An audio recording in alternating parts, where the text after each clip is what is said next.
বাংলাদেশ সরকার সব ধরনের বিমান চলাচল বন্ধ করে দিয়ে বিমানবন্দরে সশস্ত্র বাহিনীর সদস্যদের মোতায়েন করে ফেলে। এই ঘটনার বিবরণ দিয়ে জাপানের তৎকালীন পরিবহন প্রতিমন্ত্রী হাজিমে ইশিই জাপানি ভাষায় একটি বই লিখেছিলেন। বইটিতে জিম্মি উদ্ধারের ঘটনায় তৎকালীন বাংলাদেশ বিমান বাহিনীর প্রধান air vice marshal Abdul Gafur মাহমুদের বিচক্ষণতা আর দূরদর্শিতার ভূয়সী প্রশংসা করেছে। अस्सलाम वालेकुम व्यूअर्स, मैं हूं एहसान खान और आप देख रहे हैं हमारा यूट्यूब चैनल एहसान रिएक्शन विद एहसान। मैं उम्मीद करता हूं आप जहां भी होंगे एंजॉय करते होंगे, मज़े में होंगे और फिटफाट होंगे। व्यूअर्स, जापान के साथ बांग्लादेश का रिलेशंस क्यों इतना गहरा और अच्छा और ख़ूबसूरत है, उसके पीछे एक बड़ी स्टोरी है। लेकिन कुछ एक वाकया मैं आपके सामने एक स्टोरी रखना चाहता हूं, बहुत ही इंटरेस्टिंग है। उसी के ऊपर एक वीडियो क्लिप भी है हमारे पास, वो भी हम देखेंगे, उसके ऊपर भी बात करेंगे। लेकिन मैं आपको कुछ उसका ओवरव्यू दे देता हूं। याद होगा मुंबई से एक फ़्लाइट जाती है जापान के लिए, उसमें सिटीज़न थे जापान के, मुंबई से उड़ती है और सीधी जा रही है जापान के लिए। लेकिन उस प्लेन को, उस फ्लाइट को हाईजैकरों ने हाईजैक कर लिया है। वो कौन थे? वो जापान की रेड आर्मी थी, यानी एक कम्युनिस्ट, उनका एक ग्रुप था, एक अलग से सेपरेटिस्ट जो ग्रुप होते हैं हर देश में होते हैं, इसी तरह जापान का एक रेड आर्मी के नाम से एक जापानी एक ग्रुप था, सेपरेटिस्ट ग्रुप था, कम्युनिस्ट ग्रुप था। उसके हाईजैकर्स ने उनको हाईजैक करके उस फ्लाइट का रूट तब्दील करके उसमें बांग्लादेश में ले आए। जैसे ही बांग्लादेश में लेकर आए तो बांग्लादेश कि जो एयरफोर्स के चीफ थे, उन्होंने अक्लमंदी के साथ, बड़े अपने एक्सपीरियंस के साथ वो काम किया जिसके चर्चा आज भी दुनिया भर में है और जिसका नाम आज भी दुनिया में है।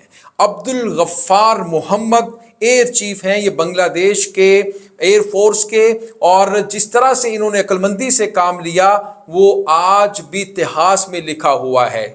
जो हाईजैकर्स थे व्यूअर्स, उन्होंने जैसे ही बांग्लादेश का रुख किया, बांग्लादेश में आए, तो फिर आपको पता है कि 1971 के बाद बांग्लादेश की फौरी तो आर्मी या फिर बांग्लादेश की एयरफोर्स इतनी मजबूत तो नहीं थी, लेकिन एक लड़ने का जो जज्बा होता है, एक भिड़ने की जो ताकत होती है, वो हर एक मुसलमान में होती है। लेकिन टेक्निकली बड़े स्ट्रॉन्ग थे।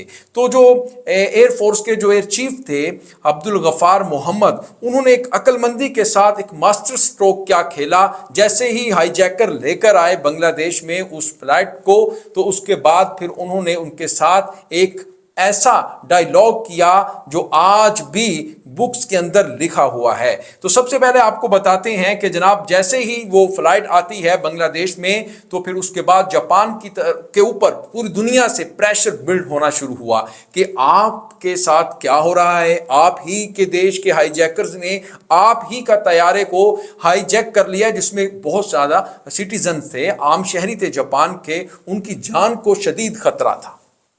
फिर जैसे ही राब्ता किया जापान की हुकूमत ने बांग्लादेश के साथ कि इनको मारो, इनके ऊपर अटैक किया जाए और सेपरेटिस्ट ग्रुप को निश्चित किया जाए। लेकिन फिर मैं कहता हूं कि एक ऐसा दिमागी तौर पर एक माइंड की गेम होती है, वो मास्टर स्ट्रोक अब्दुल गफ्फार मोहम्मद जो बांग्लादेश के एयरफोर्स के एयर चीफ थे, उन्होंने मारा। वो क्या हुआ फिर देखें, अगर बांग्लादेश के ये जो अब्दुल गफ्फार एयर चीफ थे एयरफोर्स के, ये अटैक करते उनके ऊपर, तो फिर वो लोग जो उसके अंदर थे, पैसेंजर्स थे जो उसके अंदर उसके जापान के सिटीजन थे, उनकी जान को खतरा था। इन्होंने डायलॉग किया, टेबल टॉक की उनके साथ। उन्होंने कहा कि आप इनको छोड़ दें, इनको रेस्क्यू होने दें, तो काइंडली आप जो चाहते हैं हम आपके साथ वही करेंगे। तो उन्होंने फिर कुछ शराइत रखी, वो मैं आपके सामने रख देता हूं। उन्होंने कहा कि हमारे कुछ आदमी हैं, यानी रेड आर्मी है, जो जापानी रेड आर्मी थी जिन्होंने हाईजैक किया वो तैयारा, वो प्लेन। उन्होंने कहा कि हमारे कुछ लोग हैं जो जापान ही की हुकूमत ने उनको अरेस्ट किया हुआ है, उन्हें छोड़ना होगा। लगभग 40 से 50 लोगों की डिमांड की गई, लेकिन बात करते करते, बार्गेनिंग करते करते जो बांग्लादेश के एयर चीफ थे उनको 8 आदमियों तक ले आए। और फिर दूसरी शर्त जो उन्होंने रखी थी वो रखी थी $5 बिलियन की, कि आप हमें ये अदा करें, देन फिर हम उनको मतलब अरेस्ट जो किए हुए लोग हैं या हाईजैक किए हुए लोग हैं उनको हम छोड़ते हैं। यानी $5 मिलियन की भी डिमांड की गई। अच्छा, बहुत ज्यादा पहले डिमांड थी। 50 आदमियों पर 8 आदमियों तक लेकर आए। फिर $5 मिलियन जापान के लिए मेरे ख्याल में इतनी ज्यादा बड़ी अमाउंट, बिग अमाउंट नहीं इसको मैं समझता, लेकिन फिर उनकी ये जैसे ही डील मुकम्मल होती है तो उनको रेस्क्यू, उनको छोड़ दिया जाता है दमिश्क सीरिया में जाके। तो उसके बाद फिर बांग्लादेश की, और बांग्लादेश के जो एयर चीफ थे अब्दुल गफार मोहम्मद की बहुत ही ज्यादा एप्रिसिएशन की गई, तारीफ की गई कि किस तरह से इन्होंने सारे के सारे, बड़ा मामला था, उसको टैकल किया और किस तरह से अक्लमंदी के साथ इसको आगे लेकर गए। और फिर जापानी उस वक्त के जो मिनिस्टर थे, एविएशन के मिनिस्टर थे, उन्होंने एक किताब लिखी, एक बुक लिखी, उसके अंदर उन्होंने स्पेशली अब्दुल गफार मोहम्मद जो एयर चीफ थे बांग्लादेशी एयरफोर्स के, उसकी उन्होंने बहुत ही ज्यादा उस गोल्डन वर्ड्स के अंदर तारीफ की। तो मैं चाहता हूं ये वीडियो व्यूअर्स देखते हैं, आपसे मेरी रिक्वेस्ट है, बड़ी शानदार, जानदार, दमदार वीडियो है, इसको एंड तक जरूर देखिएगा, फिर हम इसके ऊपर बात करेंगे। वीडियो देखने से पहले अगर एहसान रिएक्शन को सब्सक्राइब नहीं किया तो जल्दी से सब्सक्राइब कर लें और बेल आइकन भी प्रेस कर दें। वीडियो देखते हैं जी, 3, 2, 1 एंड क्यू। ये देखें जी, बांग्लादेश एयरफोर्स के कारनामे।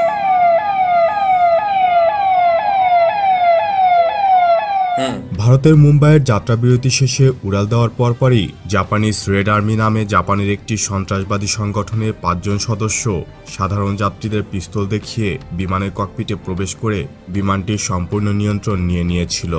বিংশ শতাব্দীর 70-এর দশকে জাপানে কমিউনিস্ট বিপ্লব ঘটানো এবং পৃথিবী জুড়ে কমিউনিস্ট শাসন প্রতিষ্ঠার লক্ষ্যে গঠিত হওয়া জাপানিজ রেড আর্মি বিমানের যাত্রীদের মুক্তিপণ হিসাবে জাপানের কারাগারে সাজাপ্রাপ্ত বন্দী রেড আর্মির সদস্য সহ 9 জন ব্যক্তির মুক্তি একই সাথে $6 মিলিয়ন দাবি করেছিল। এ সময় বাংলাদেশ সরকার সব ধরনের বিমান চলাচল বন্ধ করে দিয়ে বিমানবন্দরে সশস্ত্র বাহিনী সদস্যদের মোতায়েন করে ফেলে। প্রায় 4 দিন ধরে ছিনতাই করা বিমানটি ঢাকায় অবস্থান করেছিল। বিমানটিতে বিভিন্ন দেশের যাত্রী অবস্থান করায় জাপান এবং বাংলাদেশ সরকারের ওপর আন্তর্জাতিক পর্যায় থেকে চাপ আসতে থাকে। এই পরিস্থিতিতে 1 অক্টোবর জাপানের তৎকালীন পরিবহন প্রতিমন্ত্রী হাজিমে ইশিয়ের নেতৃত্বে জাপানের একটি প্রতিনিধি দল পরিস্থিতির গতি প্রকৃতি পর্যবেক্ষণে বাংলাদেশে এসেছিল। অন্যদিকে বাংলাদেশ সরকারের পক্ষে ছিনতাইকারীদের সাথে সমঝোতার জন্য বিমান বাহিনীর তৎকালীন প্রধান air vice marshal Abdul Gafur মাহমুদকে দায়িত্ব দেওয়া হয়েছিল। তিনি বিনা রক্তপাতে শান্তিপূর্ণভাবে জিম্মি দশা শেষ করার প্রচেষ্টা চালিয়েছেন। তিনি জাপান থেকে প্যারা কমান্ডো পাঠিয়ে সামরিক অভিযানের প্রস্তাব এড়িয়ে গিয়ে শান্তিপূর্ণ আলোচনা ও সমঝোতার ওপর গুরুত্ব আরোপ করেছিলেন। জিম্মিকারীদের সাথে তিনি আলোচনা এগিয়ে নিতে থাকেন।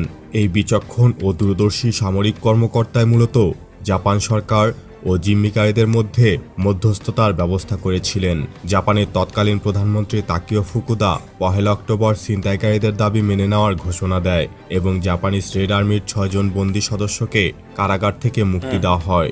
আলজেরিয়ার রাজধানী আলজিয়ার্সের উপকণ্ঠে আলবায়দা শহরে আন্তর্জাতিক বিমানবন্দরে অবতরণ করে। সেখানে বাকি জিম্মি যাত্রীদের ছেড়ে দেওয়া হয়। এর মধ্য দিয়ে অবসান ঘটেছিল একটি শ্বাসরুদ্ধকর ও চরম নাটকীয় জিম্মি ঘটনার। এই ঘটনার বিবরণ দিয়ে জাপানের তৎকালীন পরিবহন প্রতিমন্ত্রী হাজিমে ইশি জাপানি ভাষায় একটি বই লিখেছিলেন। বইটিতে জিম্মি উদ্ধারের ঘটনায় তৎকালীন বাংলাদেশ বিমান বাহিনীর প্রধান air vice marshal Abdul Gafur মাহমুদের বিচক্ষণতা আর দূরদর্শিতার ভূয়সী প্রশংসা করেছে। পরবর্তীতে 2017 সালের 9 মে জাপান সরকার air vice marshal Abdul Gafur মাহমুদকে রাজকীয় পুরস্কার the order of the rising sun gold and silver star প্রদান করেছিল। এই সাহসী সামরিক কর্মকর্তার অবদানের ফলে জাপান ও বাংলাদেশের মধ্যে বন্ধুত্বপূর্ণ সম্পর্ক আরও ত্বরান্বিত হয়েছিল। যে কোনো বিমান ছিনতাই এবং জিম্মির ঘটনায় জিম্মি হওয়া যাত্রীদের নিরাপদে উদ্ধারকে সবসময় সবচেয়ে বেশি গুরুত্ব দেওয়া হয়ে থাকে। এক্ষেত্রে তৎকালীন বিমান বাহিনী প্রধান air vice marshal Abdul Gafur Mahmud Japan সরকারের অনুরোধে সামরিক অভিযানের পথে না গিয়ে অত্যন্ত বুদ্ধিমত্তা ও বিচক্ষণতার পরিচয় দিয়ে আলোচনার মাধ্যমে। तो व्यूअर्स आपने देखा बांग्लादेशी एयरफोर्स के एयर चीफ जनाब अब्दुल गफार मोहम्मद के कारनामे आज दुनिया भी उनकी तारीफ करने पर मजबूर है और उन्हीं के जापान के ही एविएशन मिनिस्टर ने अपनी किताब में उनके लिए बड़े ही अच्छे अल्फाज का इंतखाब किया, उनकी तारीफ़ की, अप्रिसिएशन की, जिस अक्लमंदी के साथ उन्होंने पूरे के पूरे जेट के साथ डील किया, फिर हाईजैकर्स के साथ बात की, जिस तरह से जापानी शहरी उसके अंदर मौजूद थे, उनको बिला किसी नुकसान के, या आपको पता है कि जब अटैक किया जाता तो लोग मरने का खदशा भी होता है ना, मारे भी जाते हैं, तो लेकिन उन्होंने ऐसा नहीं होने दिया, उनके साथ डील की, बातचीत के ज़रिए उन्होंने जनाब ये किया, फिर उसके बाद वो रेस्क्यू हो गए। तो ये है जी वो कारनामा। आपका भी इस वीडियो के बारे में क्या कहना है, फीडबैक ज़रूर दीजिएगा। इंशाल्लाह नेक्स्ट वीडियो में आपके साथ एक बार फिर मुलाकात होगी, तब तक के लिए अल्लाह हाफिज़।